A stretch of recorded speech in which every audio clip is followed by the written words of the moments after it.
Morning, glory, America. Bonjour, hi, Canada. It's Hugh Hewitt on this Wednesday. Good morning to you.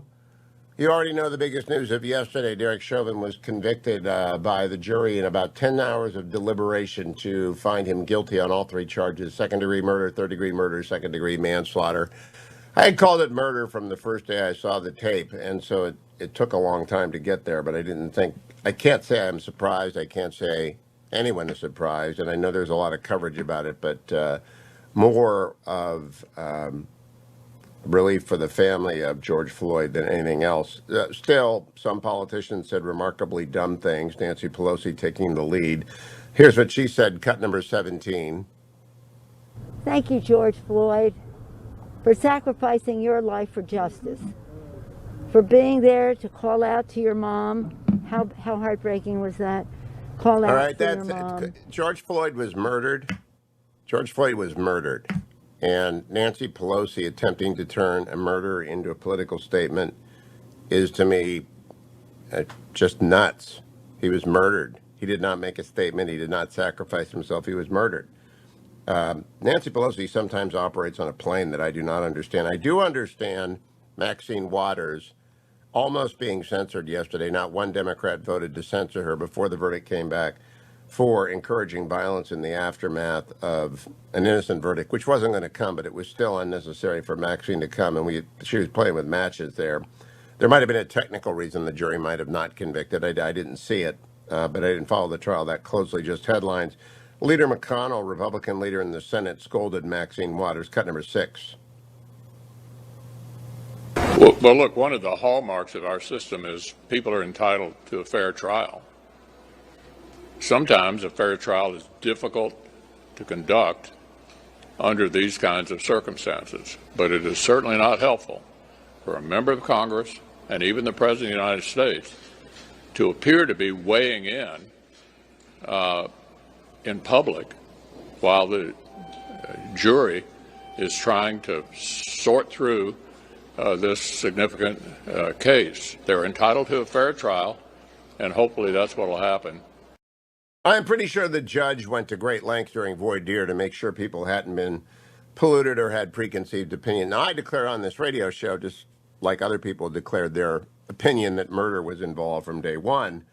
But if any of the jurors had been polluted during that, they wouldn't have gotten onto the jury box. And I just can't imagine the President of the United States and Maxine Waters urging guilty verdicts and threatening violence in the case of Maxine Waters. Yamich Alcindor is a friend of mine. She is more to the left than I am to the right. People should understand that. I've done a number of shows with Yamich over the years. She's a wonderful person, but she is far more to the left than I am to the right. She showed it at a White House press conference talking about Maxine. Cut number 9. Representative Waters, as you said, clarified. She said, my actual words don't matter. I wonder why the White House isn't also coming to the defense of Representative Waters, given the fact that she's now facing an onslaught of attacks, especially by, I would say, Republicans. I wonder why the White House isn't saying, we back what she said about being confrontational. She was obviously not threatening violence. There are civil rights leaders that are saying that's what So let's stop here for a second. Yamich is conclusory there, as I would say. Objection, Your Honor, conclusory. Why isn't the White House helping out my liberal friend Maxine? I'm kind of amazed at Yamich. She's a good journalist. She knows that's an unbalanced and completely biased question, but she got it in. Don Lemon made Yamich look like Walter Cronkite, though. Don Lemon on CNN with Wolf, come number 12. Look at me, everyone. Do you really think Maxine Waters is calling for violence? Maxine Waters is not calling for violence. Look at me. Yes, she was. And you're never going to win the spelling bee, and everybody knows it, and you'll be canceled as soon as there's a new CNN ownership. And you know it, and I know it. It's because nobody watches your show because you say dumb things like that. And I hope you land on your feet. Honestly, that's just so dumb. Look at me. Look at me. There's nobody in the room to look at you. The only reason you had an audience is you're on Wolf's show, which is, I hope Wolf will continue. Wolf, I actually don't think Wolf is a human life form. I think Wolf comes from somewhere else. He doesn't age. He doesn't pause. He doesn't miss a day of work. Wolf is Wolf, but to get an audience, Don had to go on Wolf's show. Now let's get to the other stories of the day, and there are a lot of them. Most prominent among them, we're about to have a war in Central Europe. Russia has got 150,000 troops ready to go into Ukraine on the border. They have also forward-based the kind of fighter and bombing aircraft consistent with an invasion of Ukraine. Putin issued a statement yesterday, we know how to defend our interests. And he is massing troops near Ukraine, according to the New York Times, in an effort to telegraph what's coming. He's imbuing his position with alleged moral authority and a thinning supply of patience. They may think that we are like them, but we are different with a different genetic, cultural, and moral code.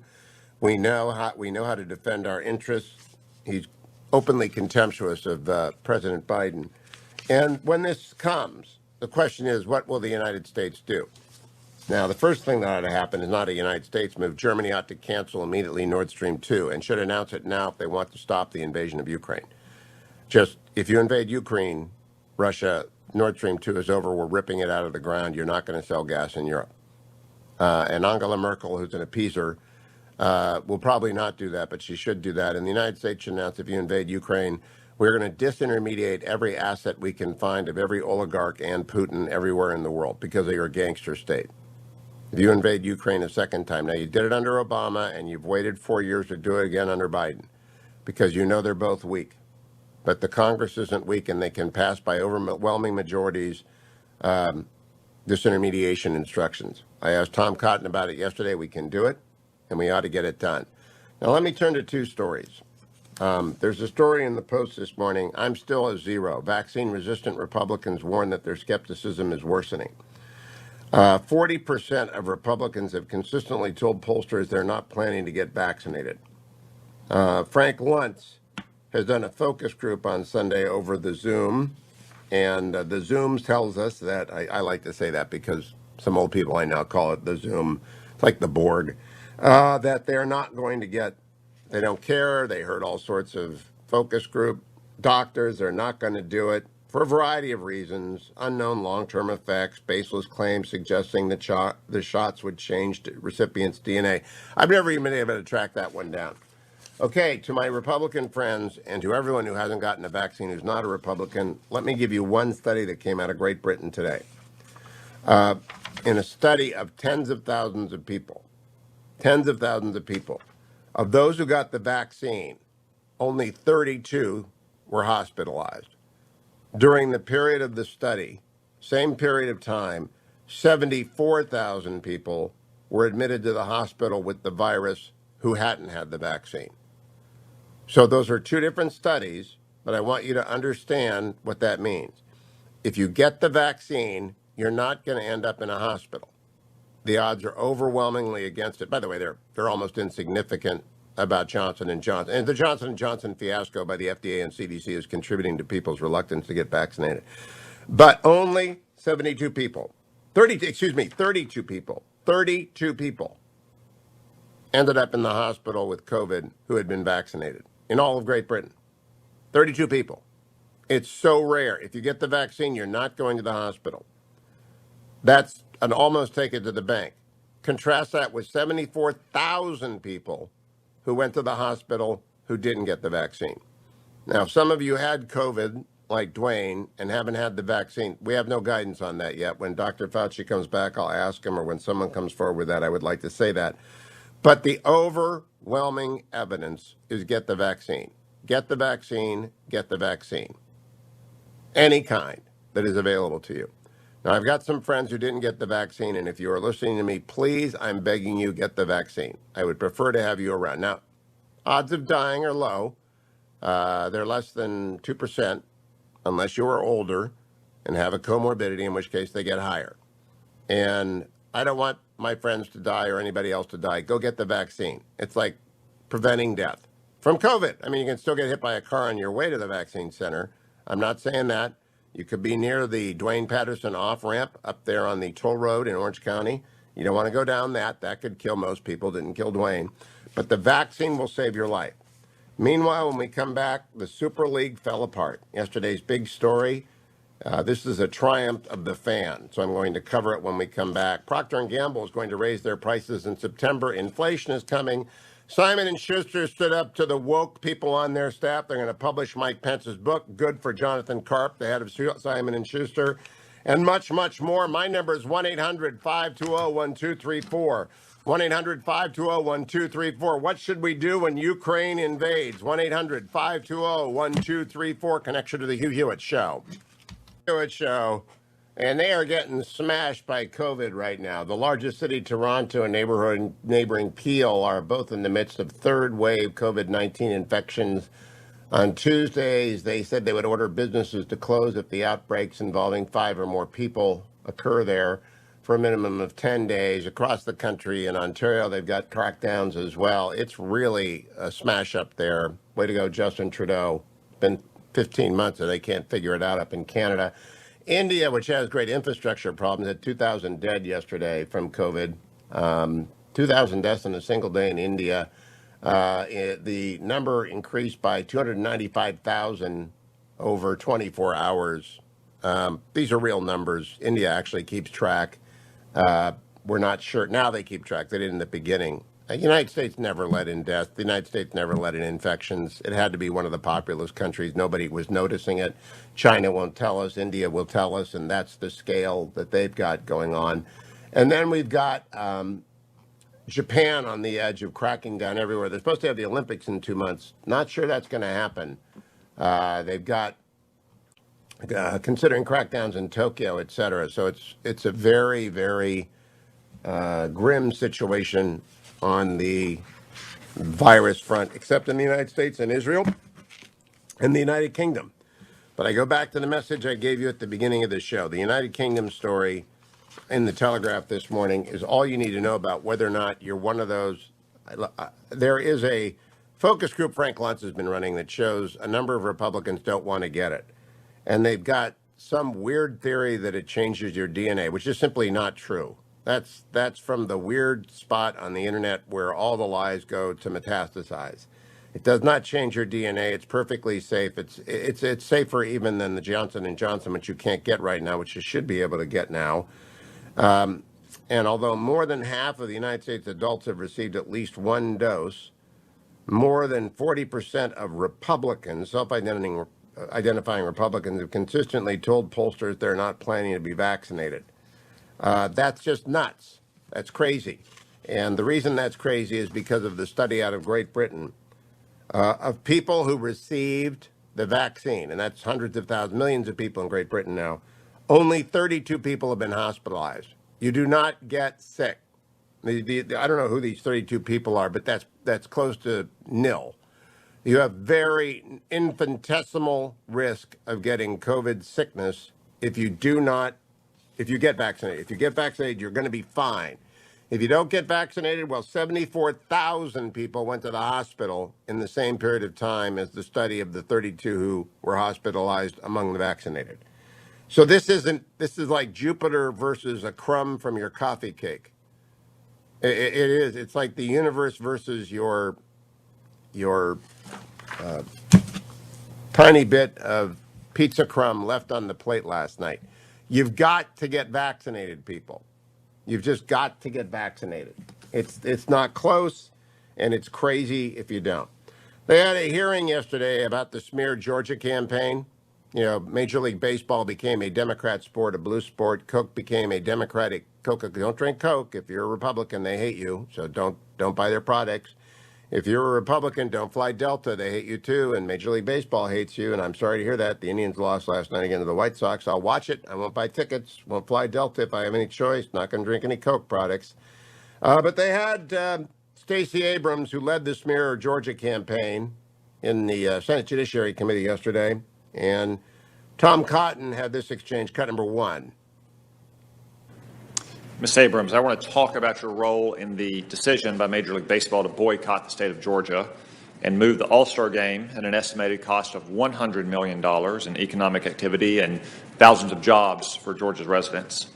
On March 8th, when describing the Georgia election law, you called it Jim Crow and a suit and tie.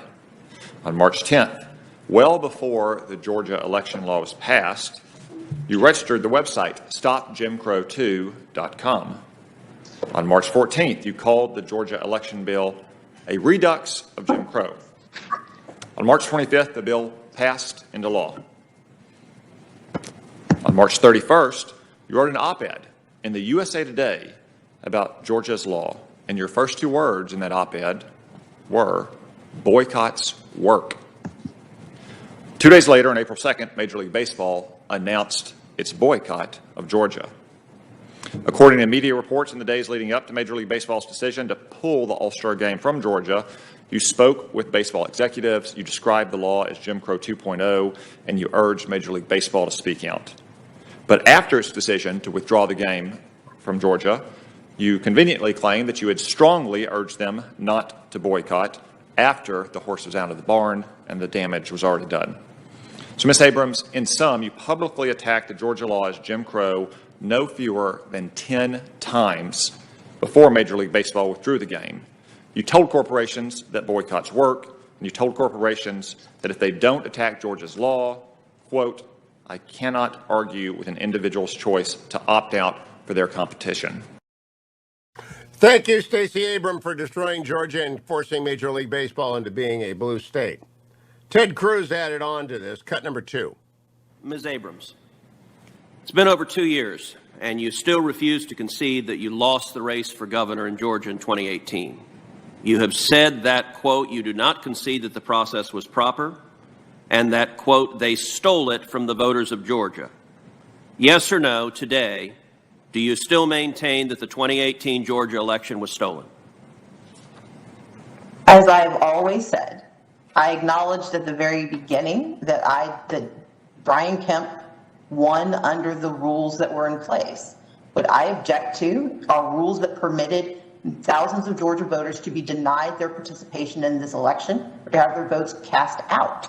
And so I will continue to disagree with the system until it is fixed. We have seen marked progress made, and unfortunately it was undone in SB 202, but I will continue to advocate for a system that permits every eligible Georgian to cast their ballots. Ms. Abrams, I'm going to ask you to please answer the question I asked, which is, do you, yes or no, do you still maintain the 2018 election was stolen? That's your language. My full language was that it was stolen from the voters of Georgia. We do not know what they would have done because not every eligible Georgian was permitted to participate fully in the election. So you also told the New York Times that your loss, quote, was fully attributable to voter suppression. Ms. Abrams, do you know in Georgia whether the percentage of African-American Georgians who are registered to vote and who turned out to vote, is it higher or lower than the national average? It is higher than the national average because Georgia is one of the largest states with an African-American population. But that's not tied to the size of the population. The percentage of black Georgians who are registered to vote in 2018 is 64.7%. That compares to 60.2% as the national average. The percentage of Georgians who voted in 2018, the election you claim was stolen from you, was 56.3%. That's higher than the national average of 48%. Let me ask you this, Ms. Abrams. In 2018, do you know which demographic group in Georgia had the highest registration percentage and the highest turnout percentage? I have a guess, but I will defer to you for the answer. The answer is African Americans had the highest registration and the highest turnout, despite your claiming that the election was stolen and there was somehow voter suppression. Let's shift to the Georgia law in particular, which there have been mountains of lies spread by both Democratic politicians and by the press. Does the Georgia law reduce the number of early voting days? Yes or no? Yes. It does so because you have to look at it in toto. It is not simply looking at the number of days that were expanded for 40% of the population, which for 60% of the population had been the norm. It also has to look at the early voting runoff days that were indeed shortened. If you add is it correct that the law increases the number of mandatory days of early weekend voting?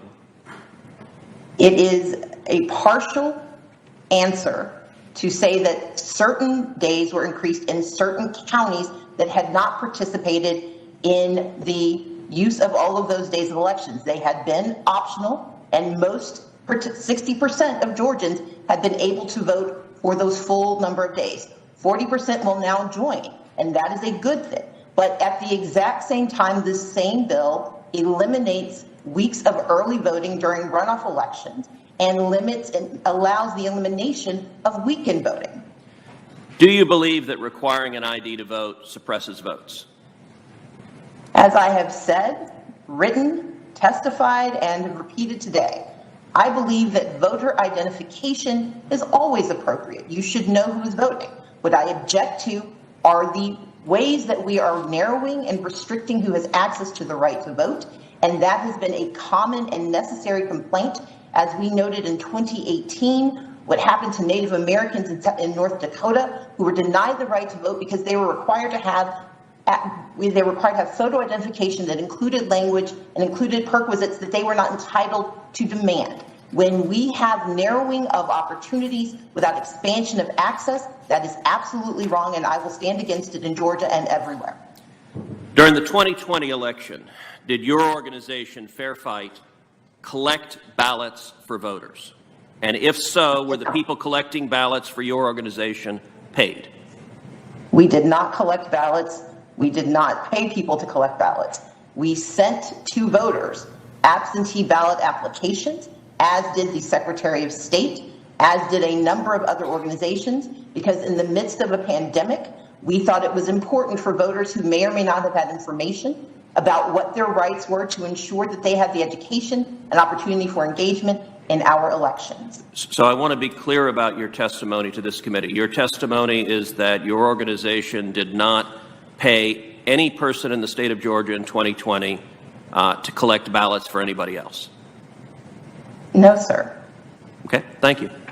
All right, thank you. We'll see about that. Raphael Warnock, who was elected senator and is up for re-election, said this about all these details, cut number 25. We may be tempted to dissect these bills as if analyzing them piece by piece makes them more rational. But that narrow analysis only obscures the larger, unmistakable picture.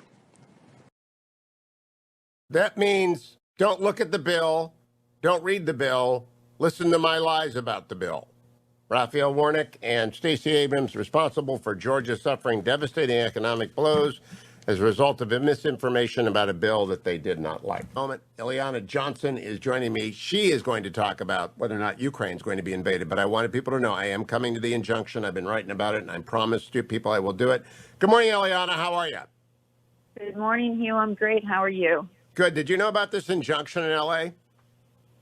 This is the first I've heard of it. I think I may have seen one reference on Twitter, but have not been following it closely. No, it's a great story. I hope you send someone over to cover it because we haven't seen injunctive relief like this since busing was ordered back in the days of systemic racial bias in segregated school cases.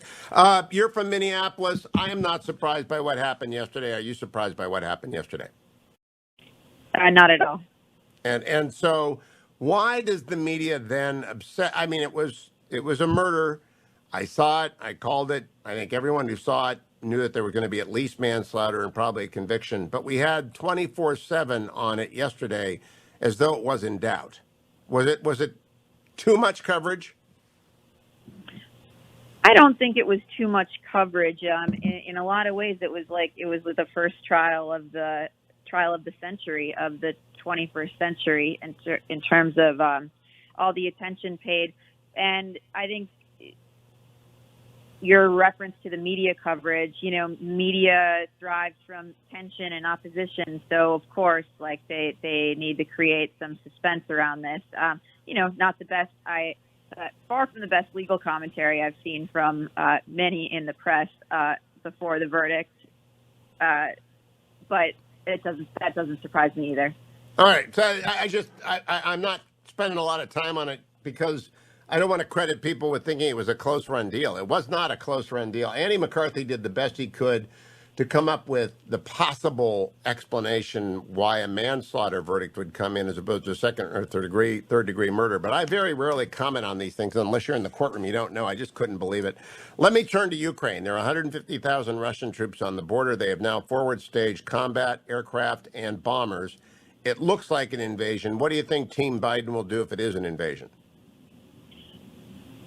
Cannot speak to what they will do. I will say I've been following closely sort of the signals that each side has been sending. Russia's signals, of course, of increasing aggression. The Biden administration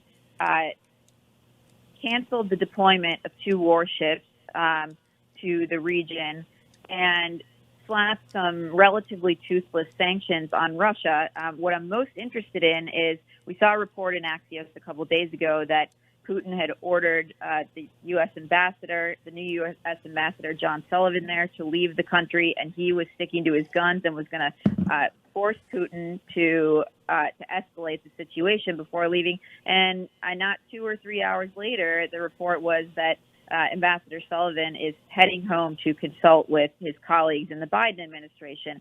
So I don't know what the details there are, but I do think all the signals have been to Russia, including around Navalny's detention and illness, that the Biden administration will not respond in a way that would deter Russian aggression. That's appeasement. And they haven't even persuaded Germany to issue a statement.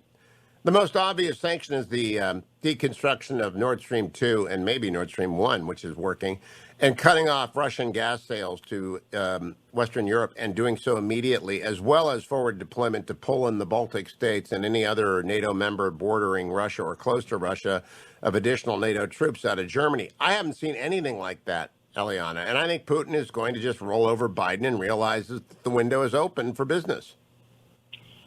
I think that's a likely outcome, and none of the sanctions that the administration put down had any sort of impact on Nord Stream 2. I think you're right about the salience of that particular project as well. What about taking Putin's money? I asked Tom Cotton about it yesterday. He said, and we posted the interview at HughHewitt.com, that we have the ability to go and get some of Putin's money and the oligarchs' money generally. Do you think we'll do any of that? I don't know. I think you might not be surprised to hear, Hugh. I'm not the most plugged in person with the Biden administration, but certainly, I think in this case, the public information can tell you, putting the pieces of public information together can tell you a lot about what's going on. I agree. And now, John Kerry was in China last week, which is never a time to sleep easy. And he got a big commitment from President Xi to show up for the Zoom conference, which is, everybody has sat through 5,000 Zoom meetings now, and they know that means nothing. It means that you're in your, skivvies in your bedroom. And I know that she's going to show up, but I also worry and wonder if you do that when Ukraine gets hit by Putin, whether or not President Xi, General Secretary Xi, is going to eye Taiwan at that moment. He told us yesterday he's not going to. What do you think, Eliana Johnson? All the signs we've seen from China do not signal that Xi doesn't have his eye on Taiwan, and particularly I point to China's aggression in Hong Kong. That's incredibly troubling. My concern is that the Biden administration, as with Iran, eyeing some sort of greater climate deal, overlooks China's regional aggression. It's astonishing. It's the most complete reversal of American foreign policy. President Obama did not tell us he was going to be an appeaser, and then he appeased. Joe Biden pretty much telegraphed he is an appeaser, and appeasement is not going to work. And with Iran, I believe the headline is they're on the 60, they're close to 60% of the way to reviving the JCPOA, according to Sharif. Is that what your reporting is? Yes, that's consistent with our reporting. And I think, look, they're going to get back in the deal. The outcome, in my view, is predetermined, and it seems to me they're trying to avoid total and abject humiliation on the road to a predetermined end. It's just appeasement. It's just appeasement. Now, Eliana, in Israel, it appears that, are you following Netanyahu appears to have met his political demise? If he gets out of this one, he really is Houdini. Yeah, Netanyahu is certainly the person that you'd say reports of his demise are always premature. So I'll believe it when I see it. But he certainly has his cat with 9 lives.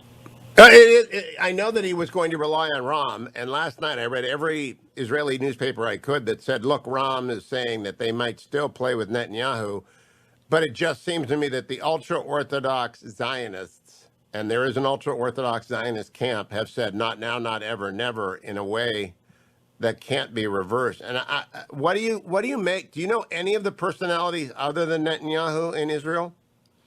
I don't. Jewish Insider is my read on all of these things, but no, I'm not personally close to it. I don't know that. What is Jewish Insider? Oh, wonderful publication that covers the important issues popping in the Jewish world every day. You got to sign up for the newsletter. I read the Times of Israel. Is it better than the Times of Israel, which is a lot better than Jerusalem Post? Sorry to my Jerusalem Post friends, but the Times of Israel is better. It's a different item, I would say, with a focus on the American Jewish community, but also Israel. Do they get into the I love Israeli politics. It's like it makes our politics look calm. Absolutely calm and organized, and well-oiled machine. Yes. The signature item is a morning newsletter that I recommend. I will go get that. Axios this morning reporting that Christie is running for president. Are you surprised by that? I am not surprised by that. Christie, I think, and Ron DeSantis, governor of Florida, are people. I don't have a whole lot of confidence that Christie will be the nominee, but I think they are people who have the sort of everyman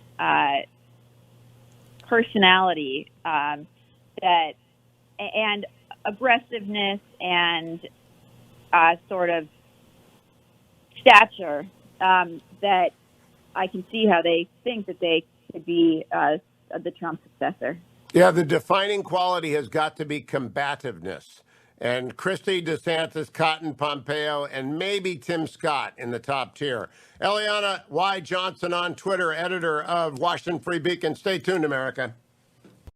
Welcome back, America. It's Hugh Hewitt playing a little Putin music this morning as he prepares to invade Ukraine. I'm joined by Congressman Mike Gallagher, and I'm ready to talk about that, Congressman, but a bit of levity at the first. I know you love Jeopardy. I want our audience to make sure that they see this episode of Jeopardy with your hero, Aaron Rodgers, as the guest host. Can we roll that, please? Over to our two-day champion on the end.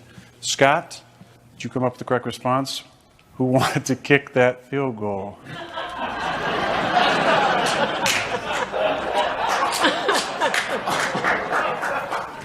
That is a great question. Should be correct, but unfortunately for this game today, that's incorrect. Did you notice how he froze, Mike? He just froze there. It was sort of like watching that game again. I did watch that. I tweeted about that, and I called the contestant, I forget his name, a hero for bringing that up, because he is, of course, right, and Coach LaFleur is wrong, and I will go to my grave wondering what would have happened in that scenario if we made a different decision. Yeah, I'm waiting for the obit that comes up that has, please send your donations to the field goal kicker whose life has been ruined by Matt LaFleur. All right, let's get to the serious thing. I've got a national interest story here. 150,000 troops. I thought it was 60 to 80,000. Russia now has on the Ukrainian border, and they have mobilized a bomber and fighter fleet there. All signs point to another invasion of Ukraine beyond what Russia has already done. What do you think of the situation?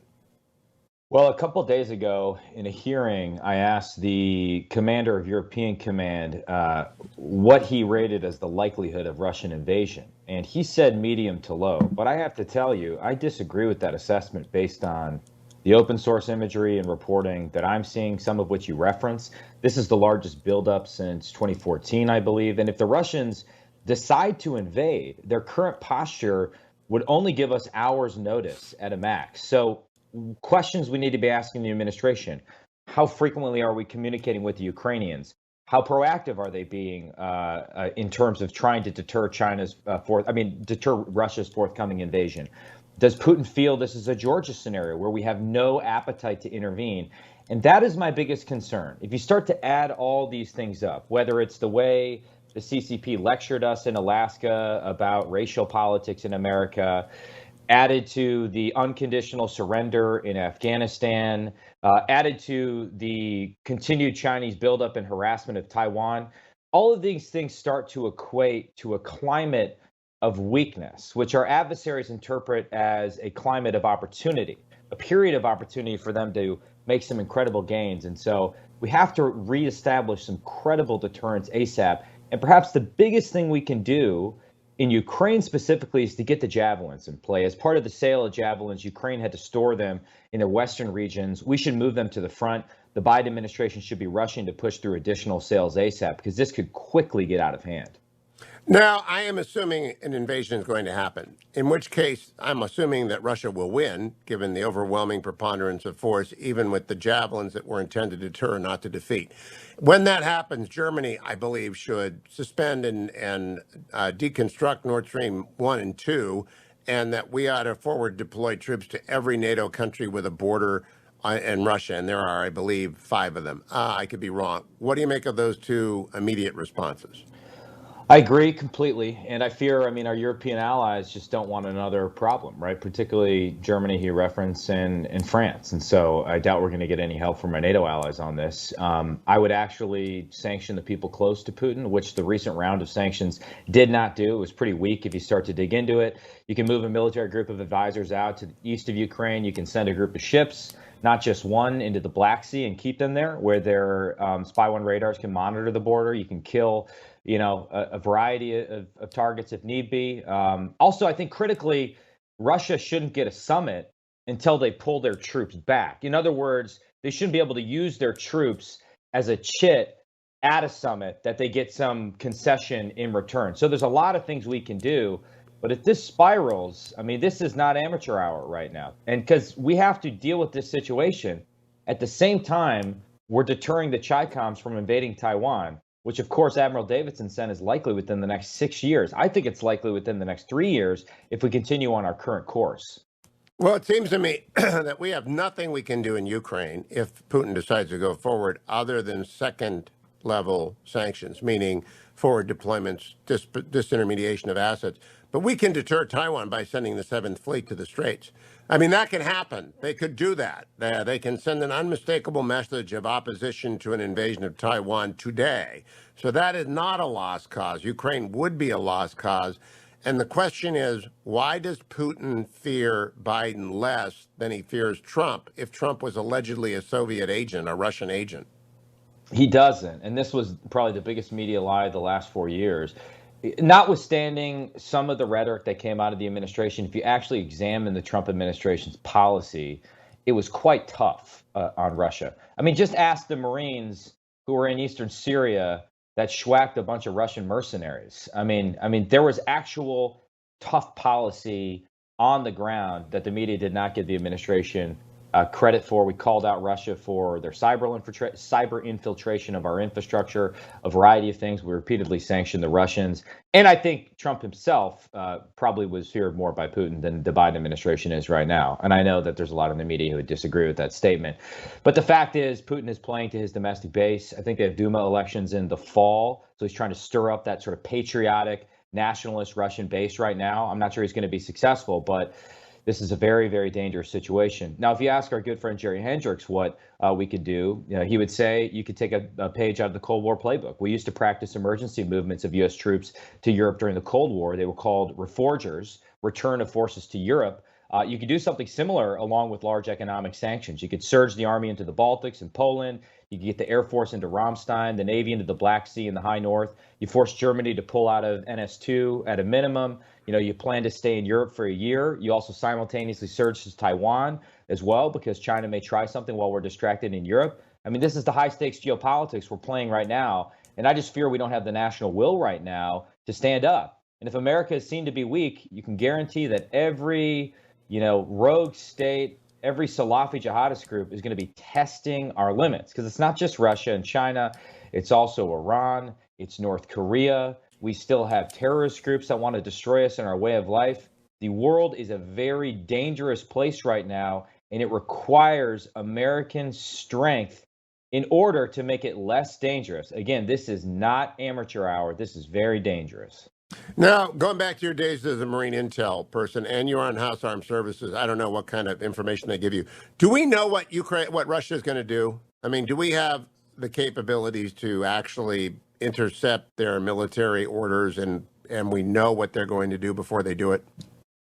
It's possible. I'm not privy to that information, but it is certainly possible. I just don't know what level of placement and access we have and how high quality our sources are, whether they be human sources or signals intelligence sources. But ultimately, I think it comes down to, what is Putin prepared to do? What are his intentions? Is he just saber rattling for domestic purposes? Does he actually intend to seize the Donbass, and never let go of it for geopolitical purposes? It's quite valuable geopolitically. Why is that? Would you explain to people what the Donbass is and why it matters to him? Everyone understood Crimea. That was the Black Sea. That's where their old port was. He wanted Crimea back. Why the Donbass? Well, I mean, I think beyond sort of like it's refers to the Donetsk and Luhansk region of Ukraine. If I'm saying that correctly, it's quite valuable, as I understand it, in terms of its water resources, in terms of sort of mineral resources and other things that it can actually provide to Crimea. And then, of course, there is just sort of the historical Russian connection to the region. And again, I just come back to this basic point that I think Putin is trying to not only mess with the NATO alliance structure, but also play to a domestic audience. And obviously, we've had high-profile cases of opposition figures which have been Putined allegedly, which have been poisoned allegedly by the Kremlin. A new term I am now coining called being Putined on your show right now. I think all of that suggests to Putin that he needs to shore up his domestic source of support, and this is a good way of doing it. Under the NDAA, do we have arrangements to base troops in the Baltics? Do we have actual NATO troops there beyond a squad? Well, this was certainly something that was discussed in the previous administration with Ambassador O'Brien. The question was, how do you get troops stationed in Germany and in Western Europe and push them out into the eastern flank and into the Baltics? And I think it's fair to say that we're not anywhere close to where we need to be. Obviously, Poland in recent years has offered to host an enhanced U.S. troop presence. They offered to name the base like Trump base or something. I think we should take advantage of that. I think you want your troops forward deployed. You want them constantly rotating. You don't want them in garrison in Germany. You actually want them patrolling the eastern flank of NATO, particularly in the Baltic states. And oh, by the way, that's a much more fun and productive deployment if you're on active duty. That's where you want to be. You actually want to be out there mixing it up as opposed to just doing PowerPoint slides in garrison. So we are nowhere close to where we need to be in terms of changing our force posture in NATO. The problem, I think, with NATO is we tend to focus solely on inputs, right? Every country needs to meet their 2% of GDP goal. That's all well and good, but we really need to focus on outputs. What is that 2% actually getting us? Are we coordinating with our allies in order to create a credible deterrent posture that sends a signal to the Russians, you can't get away with this? Well, I'm going to coin another term. The Biden administration is demonstrating the Packers effect. They are retreating. And by retreating, I hear you. Well, it's true. It's absolutely true. They're running off the field. And right now they ought to be doing a Browns-like drive into the 7th Fleet, into the Taiwan Straits, as opposed to a Packers retreat. But you're right. Being Putin goes along with the Packers retreat. So 2 new terms on the Hugh Hewitt Show this morning, Congressman Gallagher. Let's play that again, just so everyone can see Aaron Rodgers. Yeah, just one more time. Should be correct, but unfortunately for this, all right, we're having trouble. Response: who wanted to kick that field goal?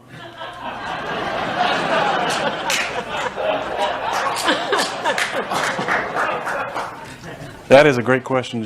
Should be correct, but my favorite for this, Jeopardy moment this ever. I think Congressman Gallagher. The draft is coming up. Maybe they'll get a new field goal kicker. What do you think? A microaggression, Hugh. That was a microaggression.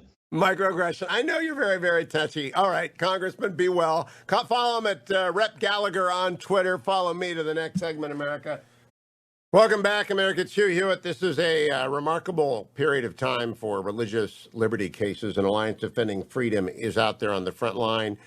This is a unique moment, in fact, when you are called on to defend that guarantee of religious liberty in working with the Alliance Defending Freedom. It's your moment. Today, you can stand up with ADF by going to adflegal.org/Hugh. That's adflegal.org/Hugh. Or for more information, you can call 866-359-9644. That's 866-359-9644. To tell you what I mean, I'm joined by John Birch, who is the counsel to the Alliance Defending Freedom on some of these most recent. Former Michigan Solicitor General, we're not going to hold that against him. He's from that state up north. They don't know anything about football, but he does know about religious liberty. Good morning, John. How are you? I'm doing terrific, Hugh. How are you? I don't know if I ever have talked to a Michigan Solicitor General before. That's that kind of. You didn't go to Michigan law, did you? I did not. Actually, Minnesota. Okay, well, there you go. That's a redemption. I went to Michigan law. John, tell us about the most recent case where California attempted to shut down home churches and the Supreme Court rebuked it. This is a great win for religious liberty. We know that in recent months, a number of California orders that have restricted church worship, whether that be forcing them to only be outside, putting caps on the number of people that could attend and things like that, have been struck down by the Supreme Court. And this one involved home worship or Bible studies and things like that. So if you wanted to go to a concert, say, and there was a pop singer, you could have as many people as you wanted in a suite, and they could all be spending time together, talking together, even singing along with the singer on stage, and that was just fine. But if you wanted to have a small gathering of more than 3 families in your home for a worship service or a Bible study, where you might similarly be spending time together, chatting, maybe even singing, then that was forbidden. And it's almost uniquely stupid, John. I've been teaching con law for 25 years, and the idea that the state of California and the city of L.A. could prohibit worship in private homes of more than 3 families at the same time that they are allowing crowds in the thousands in other venues, it's almost monumentally stupid. And yet it only got 5 votes. The chief, who's a friend of mine, I believe I know why he wrote, did not join the majority. Why do you think the chief sat it out? Well, I'm not sure, because I agree with you that this is the easy case. It's like shooting ducks in a barrel. I think there's a strong argument that given the privacy that you have in your own home and your right to religious expression, that you might be able to have these types of services, even if California wasn't allowing similar gatherings to take place elsewhere. But it should be crystal clear to everybody that when you've got like activities taking place and the secular activity is allowed and the religious activity is prohibited, that's the most basic violation of the free exercise clause that you can get.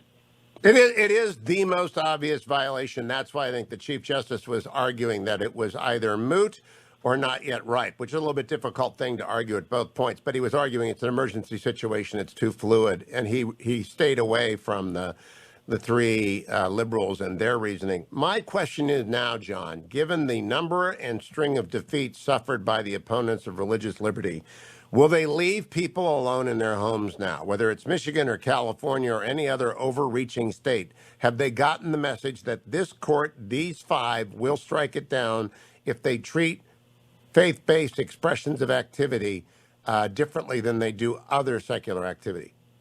I think so. And the Supreme Court majority went out of its way to highlight how absurd this has been, just to make sure everybody got the message. They say about halfway through the opinion, this is the 5th time the court has summarily rejected the Ninth Circuit analysis of California's COVID restrictions on religious exercise. It's unsurprising that such litigants are entitled to relief. California's system contains myriad exceptions and accommodations for comparable secular activities, thus requiring the application of strict scrutiny, which is the highest test that courts apply in the constitutional law rubric. So, you fool me once, shame on me, fool me twice, shame on me. 5 times, I would certainly hope that California and the Ninth Circuit would have gotten the message. Did you have to brief this, John? No, we were not directly involved in this one, although we've been involved in numerous other of the church closure cases. We're just enjoying the fruits of yet another great opinion, relying on some of the previous work. And has ADF gone and filed with the other offenders the opinion of the 5 in this case? Are they busy making sure the record is everywhere obvious and made so to government authorities that are hostile to religion? Oh, absolutely. We're going to be citing the 5th time quote to every single court that's still dealing with one of these. Although they're really starting to slim out now. Most circuits have followed the U.S. Supreme Court's lead. They haven't been quite so unrepentant as the Ninth Circuit, and been very good about making sure that free exercise continues to reign at just about every level. Well, thank you for your efforts. We got to keep ADF in the field, America. We need your help today. Step up. Go to adflegal.org/Hugh. adflegal.org/Hugh. Join ADF in preserving religious liberty, not just in small group settings and in private homes, but wherever there is a church of any faith or any organization, ADF will defend them. Or you can simply call right now, 866-359-9644 for more information, 866-359-9644, or go to adflegal.org/Hugh. adflegal.org/Hugh. Come back for hour 3 of today's Hugh Hewitt Show. Morning, Glory America. Bonjour, hi, Canada. It's Hugh Hewitt, joined by Matt Continenti, who you see on Meet the Press and columnist of the Washington Free Beacon. Good morning, Matt. How are you? I'm well, Hugh. Thanks for having me. I am engrossed in this book that George Bush has out of Many One. It's about America's immigrants. It's beautiful paintings, but the narratives included. Have you seen it yet? I have. They sent me a copy. I agree. He's a fantastic painter. A fantastic painter, but the stories are so full of suffering and they're so agonizing to read that I have a conversation with the former president tomorrow, and we'll talk mostly about the stories. He's been out talking about immigration. I don't know where you are on immigration. In British politics, there are wets and dries. On immigration, I am both wet and dry. Let everybody stay, but finish the wall. Where is Matt Continenti? No, that's been my position for about 15 years since I started covering the immigration debate during George W.'s presidency. And I've always felt that he didn't quite understand the dynamics within the Republican Party, Hugh, on the issue of immigration. He's always had this kind of moral core about the immigration issue. He doesn't really understand how other people might interpret it differently, and also how people's experiences on the border might differ from his own lived experience. Now, I don't think it's that hard of a problem to solve legal immigration either. Because if you combine the dry position of finish the wall with the wet position of everybody stays who's not involved in violence, both sides get their most pressing demand and you have a compromise. Am I oversimplifying? I've had the same position since a 2004 book. Finish the double-sided fencing and let everybody stay who's not a criminal. It just doesn't seem that hard to me, Matt. Well, one issue is sequencing, Hugh. You know, a lot of people remember the 1986 immigration reform under Reagan, which promised strict enforcement and an amnesty. What happened was the amnesty happened, but the enforcement ended up being rather lax. And so a lot of border hawks say, finish the wall first and then deal with the illegal population here at home. Now, that's not been the position of the Democrats, or at least the modern Democrats, the current Democrats, who don't want any wall. They think it's racist, and who basically adopted a position of more or less open borders.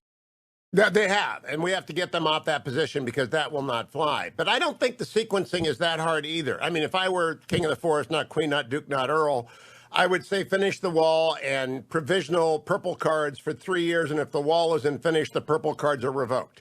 And it's not even that hard to figure out who can stay if they use a draft board model. I mean, I've written about this probably as much as you have. It's just not the Manhattan Project. This is not that difficult a problem if people will break it down into its component parts. And I don't know if I'm in La La Land or whatever, but it just seems to me it's never been that difficult. It's just that the voices on either end of the spectrum are very loud. Yeah, that's true. But you hit on one thing there in your answer there, Hugh, which is the breaking down to the component parts. You know, I recently read John Boehner's memoir, and he made the point that oh, you poor man. I know. He always believed, it's my job, Hugh, I have to. He always believed in breaking down the immigration issue, doing it piece by piece, small bills. And of course, that has been opposed by the Democrats as well, who I think like having immigration as a wedge issue in order to split the Republican Party between the grassroots and its shrinking support in corporate America. What's changed, though, since Boehner's time and since George W.'s time, is that I think immigration has become a winning issue for Republicans, or at least not as harmful to Republicans as many Republicans believed, say, a decade ago. I agree, but John Boehner, his breaking it down and combine, that's the old Dean Martin Republican approach. Let's have a drink and every night we'll solve another bill. I'm talking about one big package, and Kissinger's diplomacy is the rule: to solve any problem, make it bigger, so that there are more things to trade and swap out. So Boehner, one by one, always engaged the hawks and always made them angry because they weren't getting the one thing that they want, which is a double-sided fence running about 800 to 900 miles on the border. There are some areas of the border that are impassable. And I don't think it's tenable for the Democrats to keep opposing that after this, but yet they keep opposing it. Is it your understanding that Trump was offered that deal in his first 2 years? I'm not so sure about that. And I think that again, it all comes down to are the guarantees that the wall is going to be there. You know, when Trump adopted the wall as his kind of signature issue on the campaign, the Democrats very rapidly ran away from their previous support for the wall. And but I think one thing, just to step back, Hugh, we need to understand there's one issue right now where Joe Biden is playing defense domestically, and that's immigration. And so it's now, I think, to the Republicans' advantage to keep up the pressure on the border and keep talking about the crisis here, because it's clearly making Biden make mistakes and unforced errors, such as his kind of pirouette on the whole refugee cap issue last week. I agree, and I would like for them to make an offer that's too good to turn down, which is, everybody, ollie in free except criminals, and we get the wall. I don't think the Democrats can turn that down. Let me turn to the Ukraine quickly with you, Matt. Putin's put 150,000 troops on the border, according to the national interest, including bombers and fighter aircraft. He's poised to invade. Do you think Biden will do anything if he does? Well, right now, the offer on the table is for a summit with Putin. In fact, the readout of the conversation between the two national security advisors, ours and the Russians, wasn't talking about Ukraine, wasn't talking about Navalny, who's on the verge of death, the great democratic opposition leader in Russia. It was talking about the summit. I don't understand how you could put the summit out there while Putin is engaging in this malign behavior. I think the first step in order to deter Putin is to say no summit until you begin to draw down your troops on the Ukrainian border. It's a very unstable and I think dangerous situation here. I also think that they have to announce that Nord Stream 2 is over. Nord Stream 1 is going to get pulled up by its brackets, and we're going to forward deploy more troops to the Baltics and Poland if you do this, because you will have threatened the other former republics of the Soviet Union, and we're going to respond. I don't think Biden will do that, but that's what we should do. What do you think happens under the cover of a Ukrainian invasion in the South China Sea, Matt Continetti? Well, it'd be a distraction, and so China might be able to use the opportunity to make some grab in the South China Sea. But, I think what's happening here, Hugh, is Putin wants to trick Zelensky, the Ukrainian president, into basically making the first incursion. That's what happened in Georgia in 2008, right? There was a buildup on the border of Georgia in those disputed regions. Then the then Georgian president, Mikhail Saakashvili, actually did a mini incursion to try to get the Russians to back off. The Russians then used that as an excuse to invade the entire country. I think what's happening right now is Putin is trying to intimidate or spook Zelensky into making the first move. So far, Zelensky hasn't done it. And I think he's actually provided a model of pretty strong leadership under great stress, which is kind of amazing for a man who, had his previous job was a stand-up comic. He could do with some assistance from the West that is explicit as to what will happen. If Putin does this, then we will do that. He could use that. We are not forthcoming about it. I want to go back to China for my last question, Matt. President Xi said, "Oh, not us. We're never going to expand. We're not going to be aggressors. It's nothing to see here. Pay no attention to the man behind the curtain." They are threatening Taiwan every single day. And the commander of U.S. Pacific Command, Indo-Pacific Command, said, look, it's a 3-year proposition, maybe a 6-year proposition. I think it could be a 3-week proposition. Has the United States made clear enough in your mind that it will take active measures to deter an invasion of Taiwan? Well, no, because the policy has been for decades that of strategic ambiguity, and that we recognize that the one China policy. We support Taiwan, but we don't support its independence, at least technically. Now, what's interesting though is that Biden has been making some moves under the radar that show, I think, our growing alliance with an independent Taiwan, and such as the mission where he sent his friend, former Senator Chris Dodd there just last week. He's increased those person-to-person contacts, which are of great annoyance to Beijing. But in terms of actually saying that this will be the red line, that action is taken upon Taiwan, we will come to its defense. No, that hasn't happened yet. And, just again, more broadly, and this applies to Ukraine as well, Hugh, wars start when the aggressor thinks he has a chance, right? And so the way to prevent him from thinking that he has a chance is to be absolutely strong and clear about what we're willing to do to defend these kind of beleaguered democracies. Let's underscore that. The famous Dean Acheson faux pas was to define American national security interests as not including the Korean Peninsula, not thereafter, long thereafter, Stalin okayed North Korea's invasion. The North Korean, South Korean War ensued, and it came to a stalemate after many years. We weren't clear. If we are clear about Taiwan and Ukraine and what follows, that won't happen. What are the odds of Joe Biden being clear?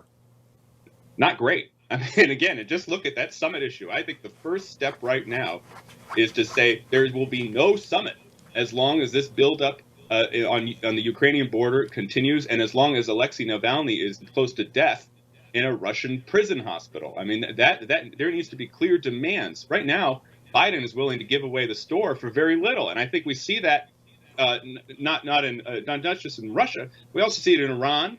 We also see it in the Palestinian territories. And we see it in Afghanistan, where he overrules the advice of his generals and his Secretary of Defense because he wants to refight the 2009 debate over the surge in Afghanistan. So, no, I don't think the odds of clear, strong positions on these issues from Joe Biden is very great at all. I agree. None dare call it appeasement, but that's what it is. Matt Continenti, good to see you. Follow him on Twitter at Continenti. Come back for more of the next hour of the Hugh Hewitt Show.